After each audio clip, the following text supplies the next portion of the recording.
রাতে সবাই খেতে বসেছিল। ঠিক এমন সময় কারেন্টটা হঠাৎ চলে গেল। অনেকক্ষণ যাবৎ বসে আছি, কারেন্ট আসার নামই নেই। তাই আমি উঠে আমার হাজবেন্ডকে মাথায় একটা ঠুয়া মেরে ঘরে চলে আসি। ঘরে এসে আমার চোখ কপালে উঠল। আমার হাজবেন্ড ঘরে শুয়ে শুয়ে ফোন টিপছে। তাহলে আমি কাকে ঠুয়া মারলাম? এরই মধ্যে ডাইনিং রুম থেকে হইচই পড়ে গেল। আমার শ্বশুর বলছে কে যেন তার মাথায় ঠুয়া মেরেছে। এই নিয়ে ওই ঘর থেকে চিল্লাচিল্লির শব্দ আসছে। আমি আর আমার হাজবেন্ড উঠে ওই ঘরে গেলাম। আমার এত সাহস ছিল না সত্যিটা বলার।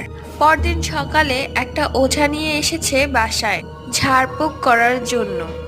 রাতের বেলা কোনো ভূত নাকি তাকে থাপ্পড় মেরেছে। ওঝাও বলল তাকে ভূত মেরেছে, তাই কিসব তাবিজ কবিজ দিয়ে গেছে। আজও সত্যটা কাউকে বলার সাহস পায়নি।